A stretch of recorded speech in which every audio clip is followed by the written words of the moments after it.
Hello, everybody. I'm Howie Hawkins. I was the Green Party and the Socialist Party candidate for president in 2020.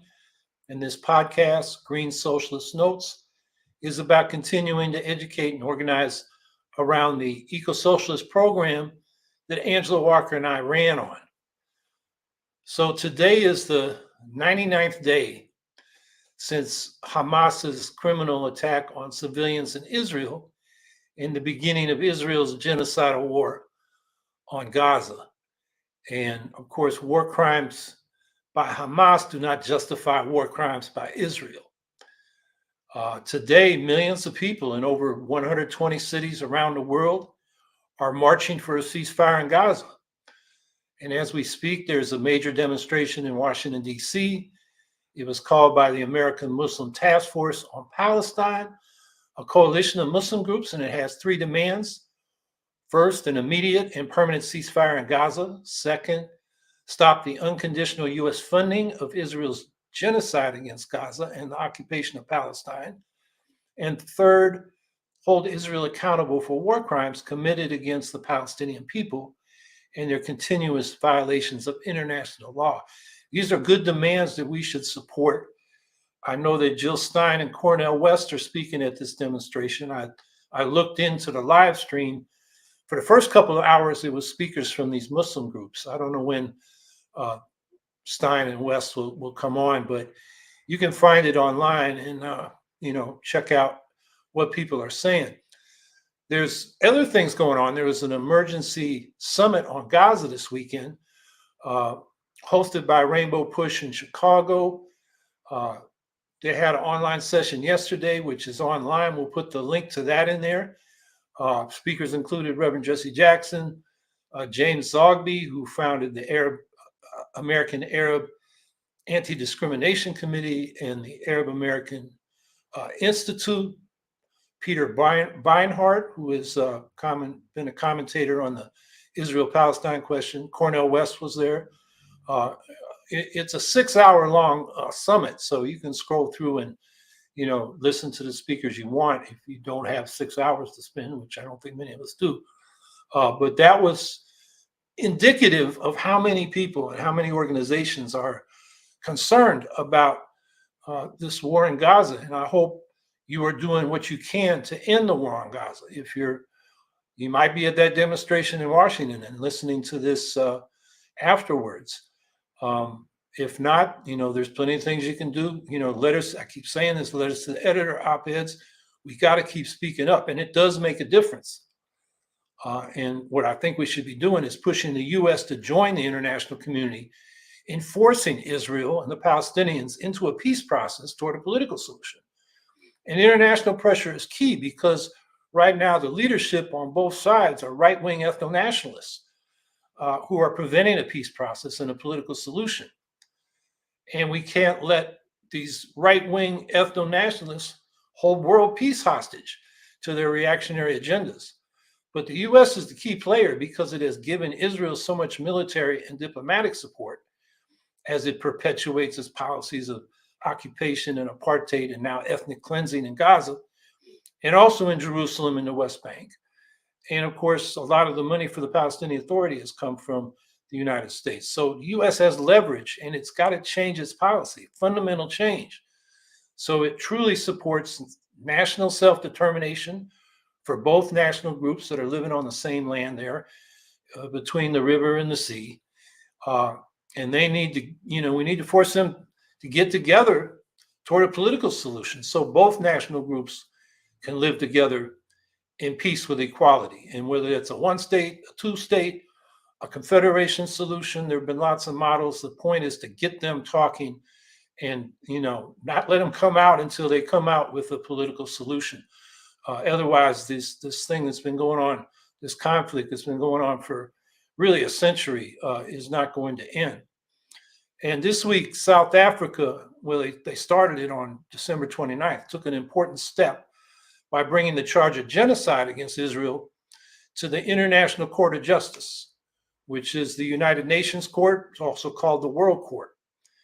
And they lodged a complaint on December 29th, and 2 weeks later, this Thursday, they began their hearings on the matter. So on Thursday, South Africa made its presentation, and it's asking the court to issue a provisional order for Israel to stop its military campaign in the Gaza Strip, to stop any action that could be considered genocidal by Israel, to allow external bodies, including journalists, access to the area, to submit a report on the situation. The World Court, get more details from what was presented by South Africa yesterday and Israel, Thursday in Israel yesterday, Friday, and to enable Palestinians in Gaza to have access to humanitarian aid, because people are dying now from dehydration, starvation, and disease, and the aid is not getting in. And we'll put a link in the chat to South Africa's 84-page, it's called an application, it's more like an indictment, a charging document, and it's devastating. I mean, you read through that and they pulled together all the crazy things that Israel's leaders have said that are genocidal in intent, as well as, what's been going on in terms of the destruction in Gaza. And we'll also put a link in there to a powerful 22-minute presentation by one of the South African lawyers on Israel's genocidal intent. And that's just devastating. If you only got 22 minutes, check that out. You can see the whole 3-hour presentation. The UN's put it on YouTube from South Africa, and then Israel's defense. Israel's defense, to justify its death and destruction toward the Palestinians in Gaza was, they called it self-defense. And Israel's lawyers said, look at its actions, not the genocidal pronouncements of its leaders, what they do, not what they say. But that defense really rings hollow because Israel's actions have been genocidal. The massive bombardment, including people's homes, hospitals, mosques, and churches, and refugee camps. The blockade that has led to death from starvation, dehydration, and disease, and the obstruction of the humanitarian aid that's needed, the food, the water, the fuel, the medicines. So, I don't know what kind of defense that is. The World Court, as I said, is the UN's court. It's got 15 judges that are elected by a majority of both the UN General Assembly and the UN Security Council. They have staggered 9-year terms, so 5 are elected every 3 years. They can be reelected. There's an informal rule that kind of spreads representation across geographies. So 5 seats go to Western countries, 3 seats to African countries, and it's 1 each from the Francophone, Anglophone, and Arab countries, 2 for Eastern Europe, 3 for Asia, and 2 for Latin America and the Caribbean. And the way that works out is the P5, the permanent Security Council members, the US, the UK, France, Russia, and China, all constantly have seats. Now, cases can take years, but preliminary injunctions can happen quickly. Ukraine appealed to the World Court on February 26, 2 days after Russia's full-scale invasion began, invoking the 1948 Genocide Convention, as South Africa is. And in 2.5 weeks, on March 16th, 2022, the World Court released an emergency ruling of provisional measures. And they ruled that Russia's invasion of Ukraine was illegal and ordered Russia to cease its military operations. The vote was 13-2, with Russia and China voting against. Of course, the World Court's ruling was completely rejected by Russia. The World Court itself rejected Russia's baseless claims that its invasion was to prevent genocide of ethnic Russians in the eastern Donbass region. But the case continues, and it's going to take years because Ukraine is seeking full reparations from Russia for all the damage caused by its invasion. But that's going to take years. The same is true for South Africa's genocide case against Israel. We can expect a preliminary ruling in about 2 weeks. That's what people expect. And we expect the court to demand that Israel stop its genocidal assault on Gaza. Of course, it'll take years to adjudicate the case for reparations. That's also in South Africa's brief. But there's another case going on, and that's at the International Criminal Court. Now, this was set up in the 1990s precisely to deal with genocide, specifically the genocides in Rwanda and Bosnia. And this is a venue where individuals can bring violators of international law to justice, compared to the World Court, the UN's court, which is where you bring states to justice. So the International Criminal Court is an intergovernmental organization, not an organ of the United Nations, that has 124 member states. And it also has judges, in this case, elected by an assembly of the 124 member nations. So it has 18 judges with 6 elected every 3 years to staggered terms. So the way cases are often brought is from the International Criminal Court's chief prosecutor, who is Karim Khan. And he's indicated that he's pursuing charges against both Hamas for its October 7 massacres and Israel for its post-October 7 carnage in Gaza. And in the case of Ukraine, last March, the International Criminal Court, Karim Khan, unsealed arrest warrants for Vladimir Putin and his so-called Children's Rights Commissioner, Maria Lvova-Belova, on charges related to the systematic kidnapping of Ukrainian children to Russia. And these arrest warrants have had an impact. You know, Putin had to skip the BRICS summit in South Africa in August because South Africa is a member of the International Criminal Court, and as such, would have been obligated to arrest and extradite Putin to The Hague for trial before the International Criminal Court. So Khan is likely to unseal indictments against Israel and Hamas before long. And indictments, particularly against the Israeli officials, is going to have an impact. It's going to isolate Israel in the world. Even though the US, Russia, and China are not members of the International Criminal Court, as I said, 124 countries are, including most of Europe.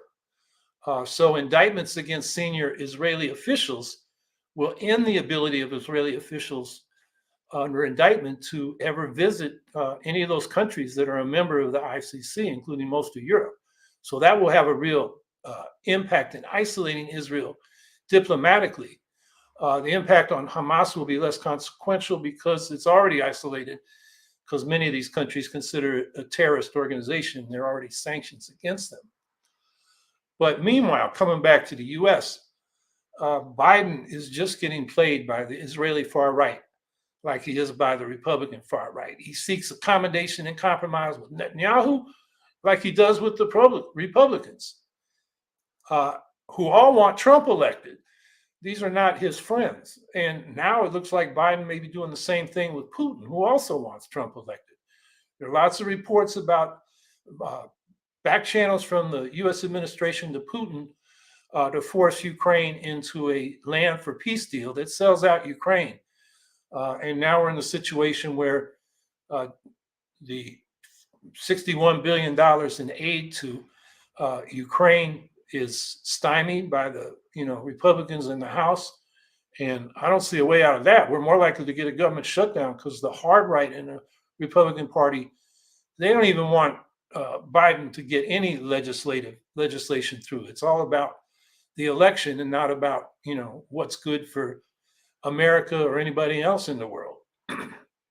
But Biden pathetically keeps trying to compromise with his enemies, like the Republicans, like Putin, like Netanyahu, and they all want him out of office. And he's just getting played by them. It's really pathetic.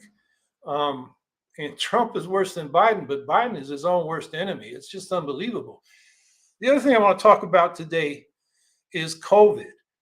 The pandemic still rages, despite the pronouncements by Biden and the Republicans alike, who are pandering to big business interests, who want people to keep working, shopping, and going to school without any public protection measures, no matter how many people it kills. Last week, over 2,000 people died from COVID. It's the highest total since last winter's surge. And it's having long-term effects. We have a Census Bureau survey that found as many as 47 million Americans have debilitating long COVID. That's 1 in 7 Americans. Another study has shown that the risk of long COVID for children is 16% after just one infection. That is more than 1 in 6 children who get COVID end up with long COVID. And we also have the situation where young people ages 25 to 44 have had a nearly 30% increase in heart attack deaths during the first 2 years of the pandemic, with the risk of heart problems increasing with each COVID infection a young person gets. Yet Biden and them are acting like the pandemic is over. The Centers for Disease Control and Prevention have stopped counting COVID cases. But we know there's wastewater data is still being collected where they count the amount of COVID virus in sewage. And it's a pretty accurate tracker of the ebbs and flows of the virus. And we are currently in the middle of the second biggest surge of the COVID pandemic, higher than it 90% of the time since COVID appeared. More than 3/4 of hospital beds are currently in use due to the COVID hospitalizations. So, we're in the middle of a crisis that's not even being talked about. And because of limited public health protections and limited distribution of COVID vaccines worldwide, and that's due to the patents that the drug companies, they don't want to, let this vaccine out at what it costs. They want to get super profits from the patents they hold. COVID is largely still raging free. And as a result, the virus keeps mutating. So now we're dealing with JN1, a highly transmissible variant. And we're in a situation where only 19% of Americans have taken the new COVID vaccine that came out in September. It fortifies the immune response to new variants and lowers the risk of severe cases and the odds of getting long COVID. But Biden's policy is just to declare the pandemic over and do nothing. Last April, Biden, despite some grumbling, signed the Republican bill to declare the COVID emergency over and ended the federal regulations and benefits that were installed to cope with the pandemic. And then in September, in an interview, Biden declared the pandemic over again. Quote, "If you notice, no one's wearing masks. Everybody seems to be in pretty good shape." That's not following the science like Biden promised, in contrast to Trump. Again, it's surrendering to the pressure of capitalists who are the paymasters of the Democratic and Republican politicians alike, who want business as usual, no matter how many people it kills. Last week, just to underscore this point, the White House Press Secretary Karine Jean-Pierre was asked about masking as COVID deaths increase again. And she said, quote, "Hospitals, communities, states, they have to make their own decisions. That's something we get in. That's not something we get involved in." So how different is that from Trump, who said crazy things like COVID will just disappear like magic? When Biden came into office as the second year of the pandemic began, he promoted the funding of COVID research and long COVID research. But he's caved in to Republican resistance to funding anything COVID related. But it's not just the Republicans who are resisting it. Can you think of one Democrat who's been a champion for COVID protections in the last year? The Biden administration heavily promoted vaccines in the spring of 2021 as he came into office. But when was the last time you saw a public service message from the federal government urging you to update your vaccination? It's not there. And then what could the Biden administration have done, or what should we be advocating? We could be advocating normalizing staying at home when sick, and to support that, mandated sick pay, so workers aren't forced to choosing between losing pay or even their jobs if they take off because they're sick with COVID or any other infectious disease. We should be promoting wearing a mask when sick or in congested areas. We should be providing government support for regular vaccination updates. They were free, the government paid for it. Now it's through your insurance, which can be costly. We should be investing in HEPA air filtration in schools and other places, public places. Make COVID testing more easily available be conducting contact tracing and notification of exposure. In New York, we had a program. It was on my phone. They just discarded that. Like, there's no COVID out there anymore. We could require airlines who are really encouraging people to fly sick to waive the cancellation and change fees in cases where people get COVID and they need to change their flights. So, make it easier rather than people saying, oh, I already paid for it, I'm sick, but I'm going to go anyway. And as I said, we should have restored free government paid for vaccines. And, it comes out of pocket. 10% of the population is still uninsured at any one point, about 35 million people. Of course, which the other thing that the Greens are fighting for is universal health care through hopefully not just national health insurance, what they call Medicare for all, but a community-controlled national health service. It just socializes and democratizes the whole healthcare system so it's accountable and fully funded for all medically necessary services. So we got a healthcare crisis. And, the Greens need to advocate this because the Democrats sure aren't. And really, the Democrats are no better than the Republicans are now on COVID. They've said nothing this week, and I haven't been able to find anything, as 2,000 people died from COVID. So this COVID mitigation program, it's a natural issue for Dr. Jill Stein, and I hope she speaks out about it. And we're going to link to in the chat to the People's CDC, Center for Disease Prevention, CDC, Center for Disease Control and Prevention, I guess. Anyway, it's called the People's CDC, and it's progressive scientists and healthcare providers who've been trying to get the word out, on a progressive science-based response to COVID, which is still here. And so I hope you all are taking precautions, updating your vaccines, and you can avoid COVID or another infection and long COVID, because it's a serious problem. So anyway, I'll stop there and let's look at your questions and comments. Vicki Corden. In Florida, the general surgeon is saying COVID vaccines cause cancer. Just lies and propaganda from Republicans. Yeah, there's a bad tendency in American politics to buy conspiracy fantasies, and it's really strong on the right, but also it's on the left as well.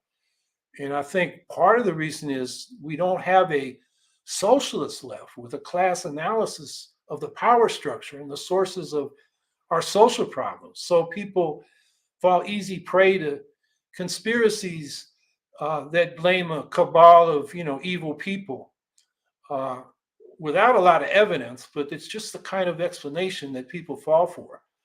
And saying vaccines cause cancer, there's probably somebody on the web saying that. And the Surgeon General, I'm trying to remember, they also said something else really dumb about COVID maybe last year. I just can't remember it. But, that's DeSantis, Surgeon General, who seems like a quack doctor.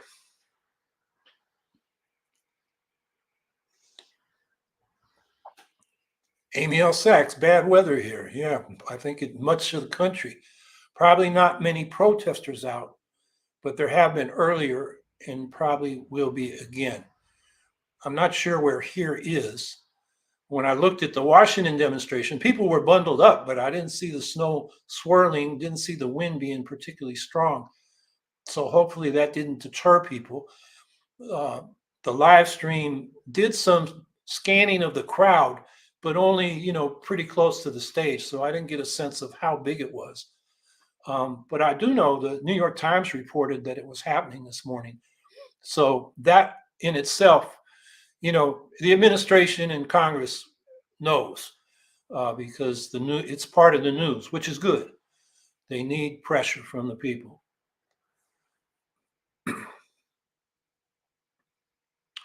Amy L. Sachs, I see plenty of socialist analysis online, but once everyone's trotted out their knowledge, they can still think of nothing better to do than laid out for Biden. Yeah, well, that's, a big controversy on the socialist left, the self-consciously socialist left. And it's been a problem since the 1930s, when the Communist Party, which had become the biggest left party, surpassing the socialists, called for a united front with the progressive capitalists. And that meant Franklin Roosevelt. And they really have stayed with that position to this day. But it influenced the broader left, what we might just call the progressive left, so that most people default to the Democrats, not that they love them, but they're certainly better than the Republicans. And the idea that to build a left with its own identity and distinctive alternative analysis and program requires an independent left party is something that is not a basic principle among American socialists. Although for Marx and Engels and others in the 19th century, it was self-evident that we had to have an independent working class party. And they really drew that lesson from the revolutions in 1848, which were pro-democracy revolutions, mainly against the landed elites of Europe.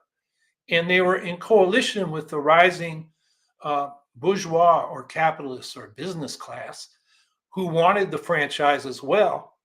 But when push came to shove, those, they called them middle class, now they're the upper class, but the business classes and the professional classes, they sold out the working classes because those regimes gave some concessions, both on economic reform and on democratic rights, to the business and professional classes, but not to the working class, which over the rest of the 19th century had to fight for the franchise.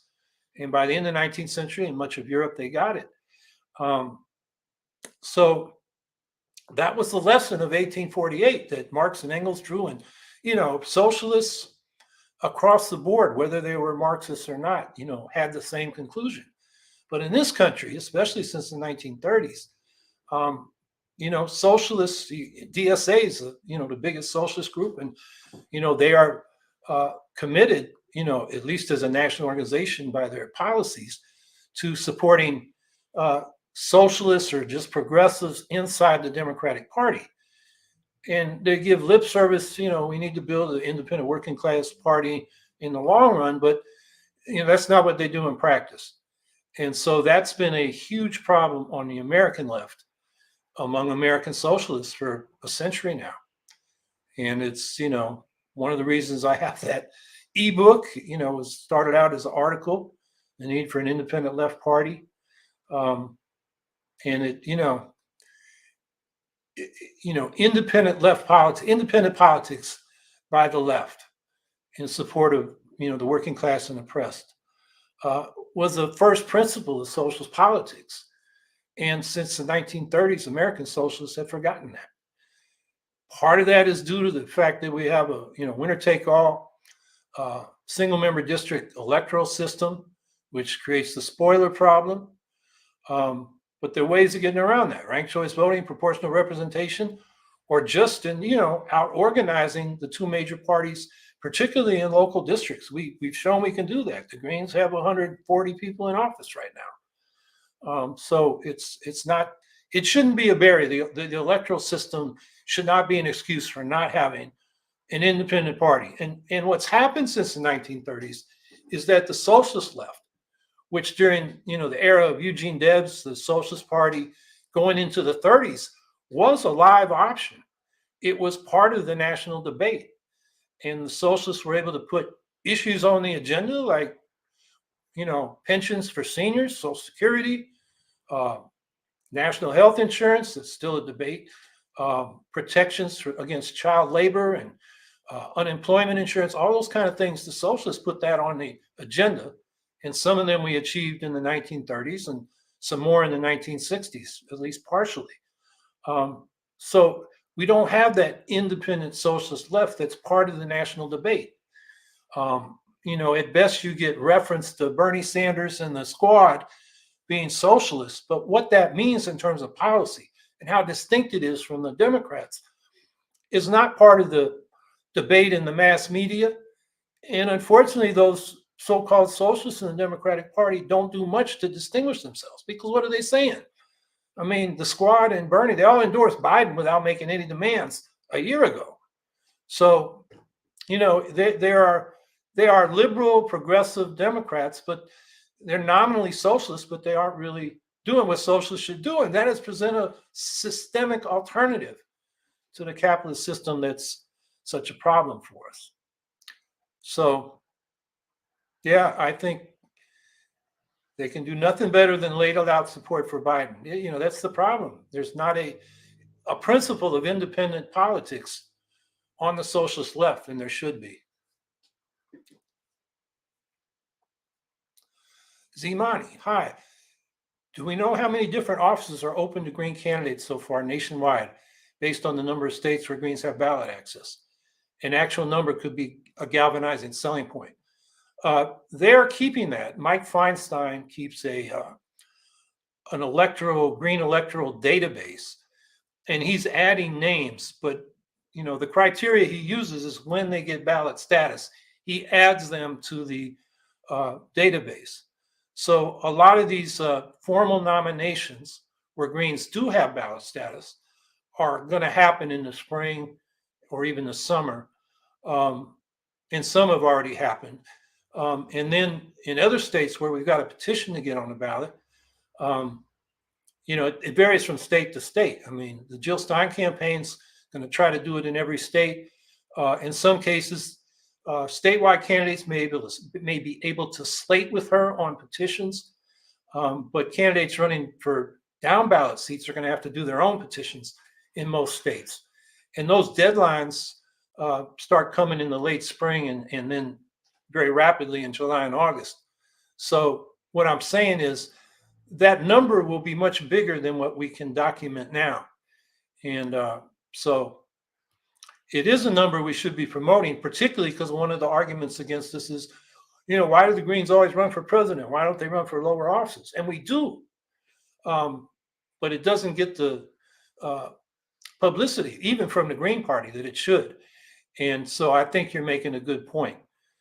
We need to, you know, get our candidates recognized, and then, you know, let people in the media who cover politics know that we're running a lot of candidates at the local and state and national, at congressional level, House level, well, Senate level too. There's some Senate candidates, as well as a candidate for president. And I think it should be in the framework that, you know, our longer term strategy is to build a base of local elected officials, state elected officials, and build from the bottom up. And somebody, I think in the chat, was saying how many different offices are open. You know, every office, a lot of these in a lot of states are nonpartisan offices. So being a Green on the ballot is you don't get the spoiler effect. Zimani, I'm not talking about how many candidates, I'm talking about how many offices. It's a huge difference between Greens and other third parties. Greens need to sell their scale. People don't understand the concept of national corporate free ballot line that Greens have already provided. Okay, offices. You know, I'm not sure how many are open this year. There are about 500,000 elected offices in this country. The overwhelming majority of them are local. You know, I mean, we got some towns up here in New York that still elect town, what do they call them? Fence watcher. You know, that's a rural position, you know, so that farmers aren't, you know, they're keeping their fences up and they're not, you know, building them on someone else's land. You know, there are lots of offices like that, you know, little, you know, commissions and boards that oversee different functions of municipalities, as well as, you know, the legislative bodies of these municipalities and the executive position, which in some cases are taken out of the legislative. You know, the legislative body will elect one of their own members to be the mayor or chief executive. In other cases, it's elected independent. I mean, there's so many offices. So it's not a problem of finding offices.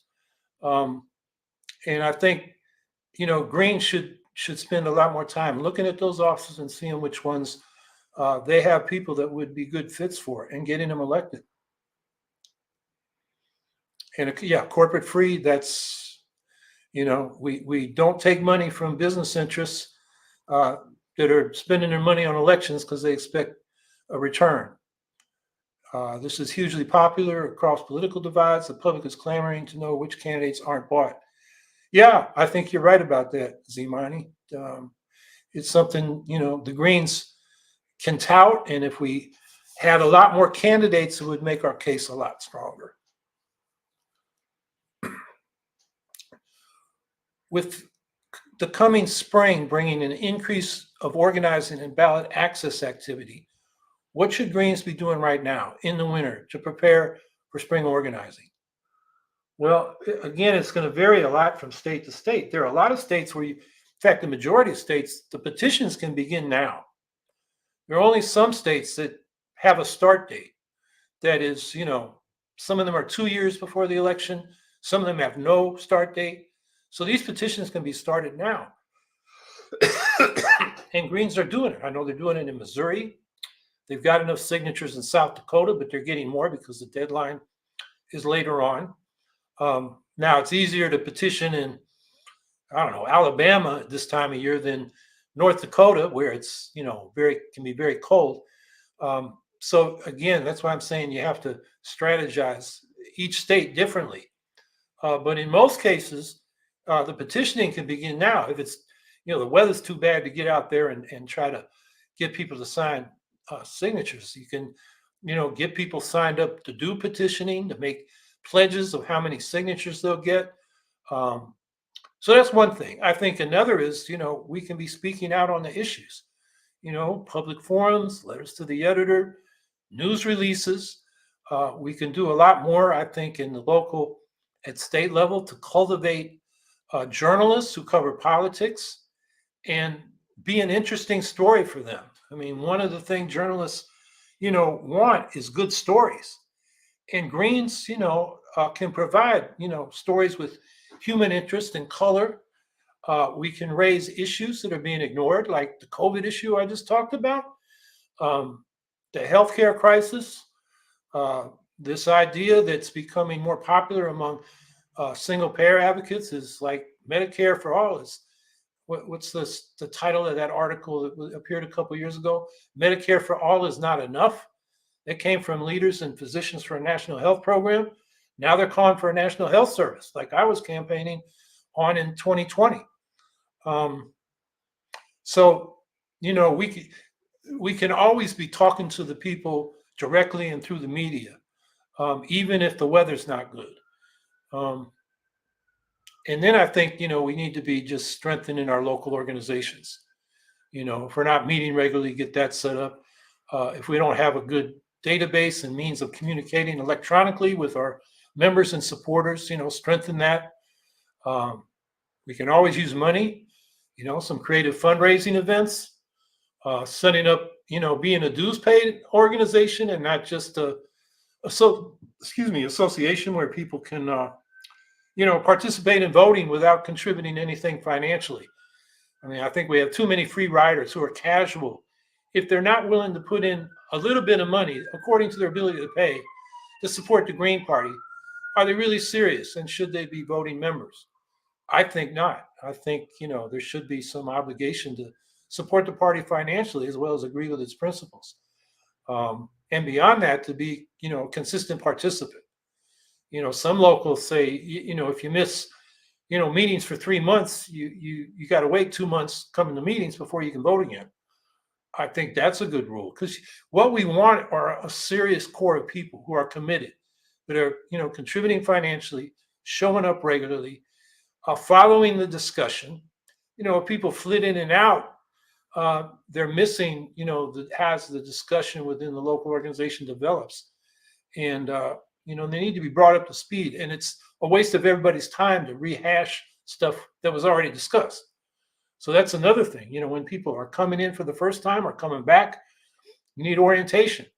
I mean, there's so much we can do to strengthen our organizations, and that can be done in the wintertime when the weather's not good. But as the main point is, in most states, you can start petitioning now. In one state that I know that we need petitions is New York. We only got 42 days to get 45,000 signatures. That begins in April. And unfortunately, the Green Party in New York has not had any discussion about how we're going to organize that. Just some talk about we need to get organized. But it's, what is it now? We got middle of February to middle of March to middle of April. We got 3 months to get organized for a very difficult petition. So, we need to get going in New York.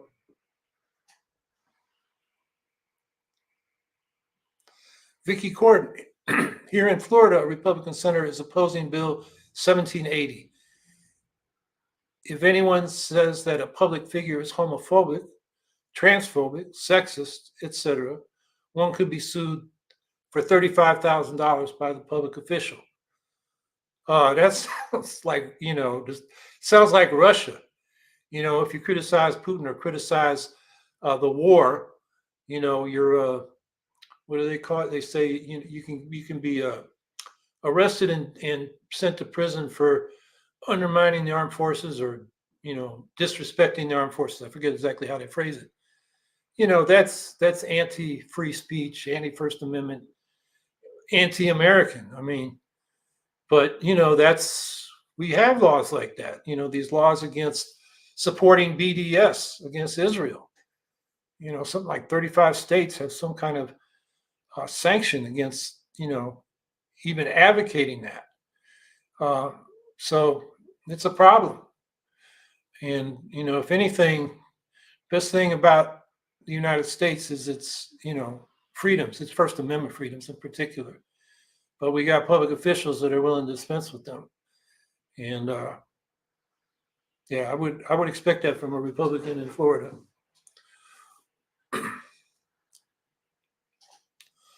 A. Jones, 35. Some leftists would sooner just tweet their displeasure than actually put in some work.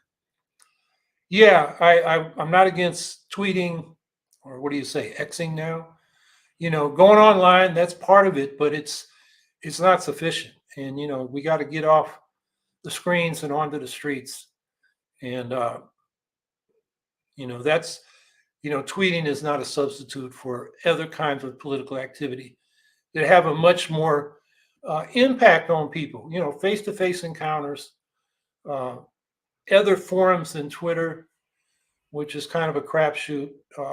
If you go viral, you reach a lot of people, but they're such short, statements. Ralph Nader calls them sound barks instead of sound bites because it's just woofing. You really can't present much information or analysis. So yeah, I agree with you there. We need to get off the screens and onto the streets more.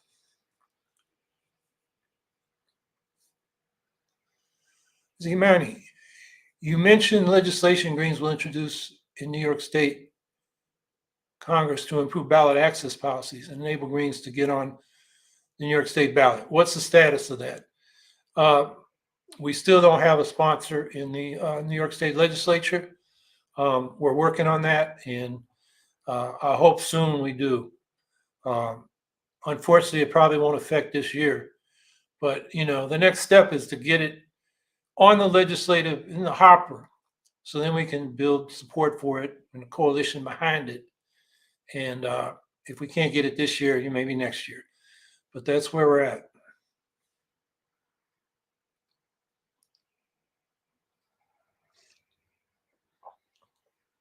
Scout Trooper 164, I read somewhere that Donald Trump won't have the right to make a closing statement for his fraud case.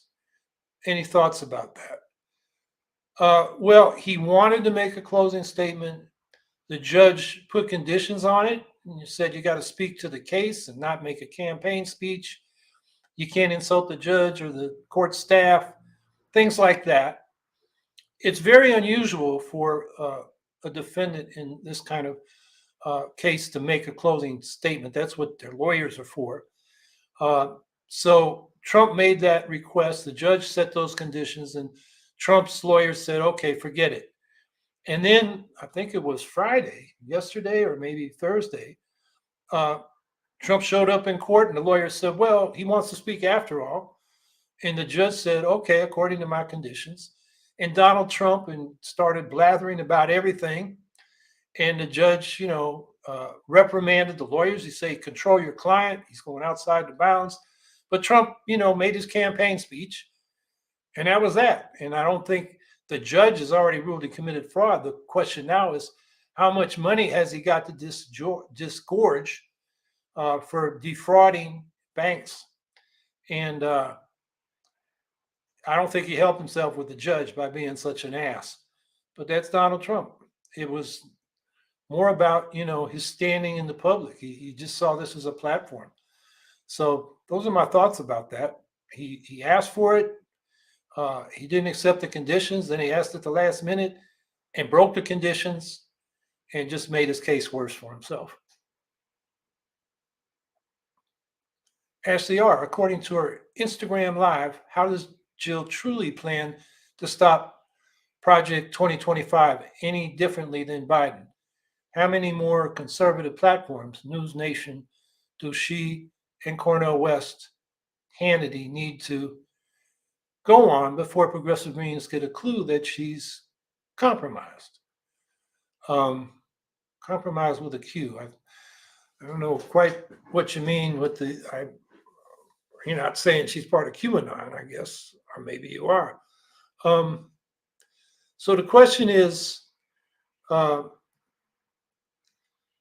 does she plan to stop, this right-wing Project 2025, which is basically the Trump agenda that the Heritage Foundation's been drafting?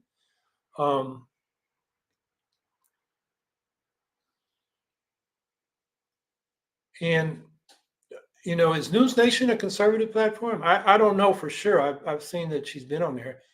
Cornel West went on Hannity. He'll go on anybody. I'll just say what, my position is. I wouldn't go on some of these platforms because I wouldn't give my legitimacy to them. Somebody like Tucker Carlson. I wouldn't go on his stuff. Hannity, same thing. But then the question becomes, how do you reach people? Well, the audiences of these conservative platforms are not our audiences. Very few people watch them. Fox, is somewhat different because it's on all the cable and it's, playing in Dunkin' Donuts here everywhere. And you might reach a few more people, but it's really not a good forum anyway. I think, one thing that the campaign should do is, and this is something we can be doing now, is getting out to people, canvassing the public by phone and by doorsteps, and talking about the green program and why people should support it. So that's one way to reach people. But you do want to get into the mass media. The question is how. It's very difficult. Cornel West is doing a better job because he's a performer. He's got this shtick, and the media likes it. It's good TV. It's colorful, and the print journalists, also for the same reason, are giving him more coverage. Jill is not so much of a performer. I mean, I think she, speaks well, on her own behalf, but it's just not the same kind of presentation that gets clicks and eyeballs, which is what the for-profit media is looking for. So it's a tough question. I think in the long run for the Greens, we got to be in communities and people looking for us for, what should people be thinking about this or that social problem? And then, we can bring our candidates to the people that way. That's a way of getting around the mass media, which is, corporate controlled and not generally sympathetic to our point of view. But, we can be, as I was saying earlier with local media at the national level, be creative to get stories, make statements that grab attention. And I think Jill will have a stronger platform as she gets more ballot lines, because she's going to get them. And Cornel West and even Robert Kennedy are going to have a much harder time. And being on the ballot means having an impact in November, which means the media's got to, pay attention to her. And then the trick is to have them talk to her so she can speak for herself rather than just about her. So, that's a real challenge for a media team, and I hope they're up to it. But, and even they should be cultivating relationships with national political journalists who are, honest and and, fairly objective, who will, let her speak her own words through their articles and, broadcasts.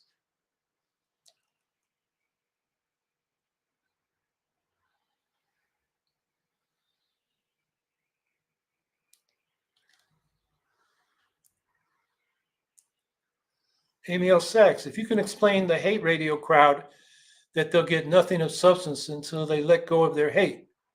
Sure, at Zimani. The hate radio crowd, I mean, I don't know, I'm not sure what you're referring to there unless it's conservative talk radio, which is, on these Christian channels, which are ubiquitous, and the Fox channels, and the, I don't even listen to the radio that much anymore. I'm trying to think who's out there. Clear Channels was a very conservative outlet, had a lot of the syndicated programs from the right.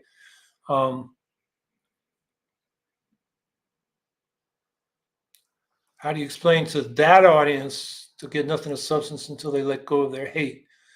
I think you gotta find them outside of the hate radio context on the streets. Most of the, Ralph Nader often says, we should be thinking of issues that appeal to both the left and the right. And it's not about getting together in coalitions with right-wing leaders like that Rage Against the Machine demo last year. They're planning another one this year with, a bunch of right-wingers and opportunists who call themselves left but are really just conspiracy nuts. That's not the format. You don't want to, give platforms to, people who are not just right-wing but racist, sexist, and just they're part of the hate crowd. You want to reach those rank and file conservatives, and talk about issues and solutions we offer.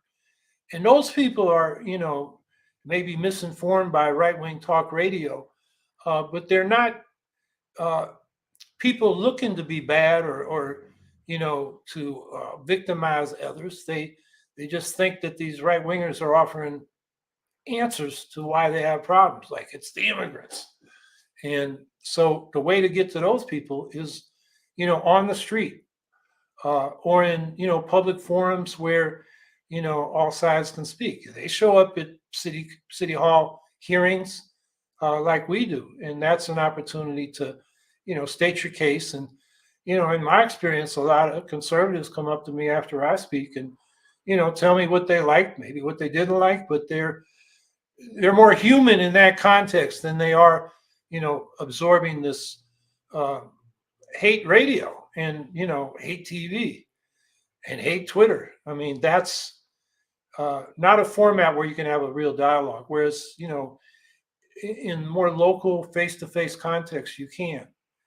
And I think, some people will begin to see that, particularly when the Greens are a presence in communities and they're being constructive and consistent and serious, and they're not part of the local elite that's often corrupt, run by the real estate. Real estate tends to run local politics. And people on the right see the, the scandals and the corruption as well. If we have that kind of presence, then some of these people that are conservatives, will at least get their respect, sometimes their votes, and sometimes, a change of heart from their political point of view. Zimani, I think a large number of people in the conservative rank and file aren't ideological. They're frustrated and angry and attracted to a voice that expresses that anger. Lots of people are open-minded. Yeah, that's better said than what I just said. That's what I was trying to say. And we can engage those people in contexts where it's face-to-face.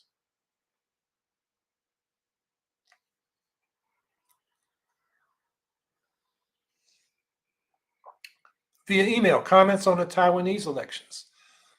Yeah, this is getting a lot of international attention. There's the old nationalists that Mao defeated and retreated to Taiwan, and they actually want more dialogue and are more interested in unity with mainland China than the opposition, the Democratic Progressive Party, which wants sovereignty, if not formal independence, although some in that party do want formal independence. So a lot of people read into the elections how that impacts, the geopolitical situation between the Chinese, the Taiwanese, and the Americans and the other party powers in the region. Japan, South Korea, the Philippines, Australia, New Zealand. But from what I'm hearing and reading about, the real issues in that election are the domestic economy. So I think that's how the election will turn. And I think whichever side wins, they both really want the status quo, which is nominally they're it's a one China with Taiwan as a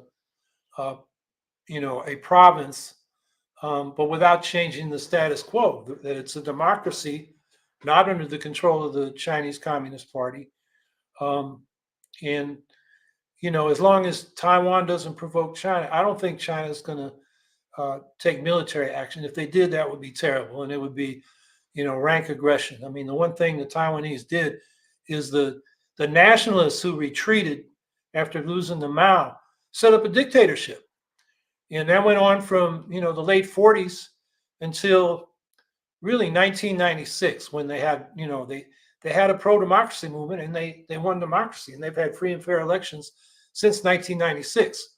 The Taiwanese are very proud of that. So if you look at another thing I saw was polls. How do people in Taiwan identify, Taiwanese or Japanese? 70% say they're Taiwanese, which is an indication of how strong the attachment to Taiwanese sovereignty is. So I think the elections won't change much, whichever side wins. It's pretty much going to be the status quo, and whoever does get elected is got a diplomatic tightrope to walk between U.S. support for Taiwan in terms of trade or weapons, and China, which really would like to take control of Taiwan, but probably I don't think are willing to start a war over it. I think they're more likely to try to squeeze Taiwan through trade and that kind of thing until they can get Taiwan to succumb to their dictates. But I don't think Taiwan will. So I think this is a long-term tension that needs to be managed. And I don't think the elections are going to change that much.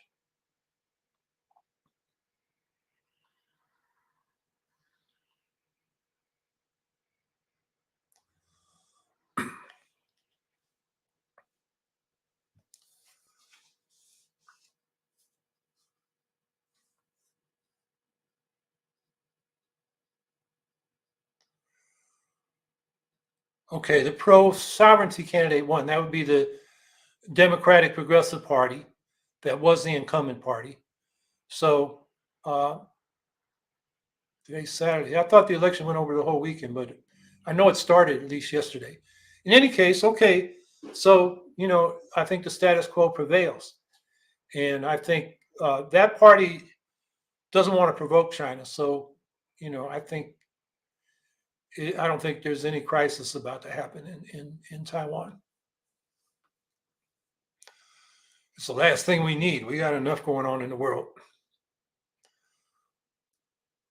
Okay, it's 4:00. Oh, via email. Response to the U.S. and UK bombing Yemen. Well, the U.S., Biden should have gone to Congress. That's, the Constitution and the War Powers Act. He doesn't have free rein to engage in this kind of offensive action. I think Congress would have given him permission. I mean, what the Houthis are doing to international trade is, costing a lot of countries, a lot of shipping companies a lot. It's supposed to be to harm Israel while the war in Gaza goes on, but it's not. Not most of these Houthi missiles don't reach targets. And then, like yesterday, I guess it was, they targeted missiles at a Russian oil tanker. Two problems with that is they consider Russia an ally, and two, sinking an oil tanker or having it leak oil in the Red Sea or wherever it was in the Straits is an environmental disaster. So, what the Houthis are doing is not something to be supported. Now, whether, uh, missile strikes on Houthi military assets is going to work to deter them or to degrade their ability to disrupt shipping. I don't have a sense of, what capacity they have, how much the bombings degraded them. And I do think it won't convince them to, stop. They will, whatever capacity they have, they'll continue. And it, mobilized support for the Houthis in Sana'a. There was a massive demonstration. I saw pictures of it against those bombings. So, that's my response. I think should have gone to Congress. I think Congress would have said yes. But then there's a question: is this the most effective thing that can be done to stop the bombing? What would be, what the Houthis have said is if Israel stops its attack on Gaza, they'll stop their attack on shipping in the Red Sea. If the U.S. put pressure on Israel, to stop the war, then the Houthis would say, okay, they'd stop disrupting traffic. So there's that angle to it too. And I think, unfortunately, U.S. policy is not to stop the Israelis. It's try to temper the damage to civilians, and they're not having no effect on that. Netanyahu, like I was saying at the beginning, is just playing Biden for a fool. Because, the Israelis listen and then they go ahead and do what they want anyway, because the U.S. has always, for decades now, given the Israelis unconditional military and diplomatic support for whatever the hell they do. And this quiet talk behind the scenes from Blinken and Biden, it doesn't seem to be having an impact. So maybe a small impact. Maybe some of those hostages got exchanged with the help of U.S. Diplomacy and, the token humanitarian aid. That might not even have gone in. But, in the big picture, that's not much. The U.S. has got to change its policy. Okay, well, our hour is up for this week. We'll be back next week. I hope people keep speaking out about Gaza. And, it came up here, there's a lot of green organizing to do as we, get ready for the ballot petitioning and, really trying to put the Green Party into the discussion this year. So I hope people are working on that. And we'll be back here next week, same time, and have a good week, everybody.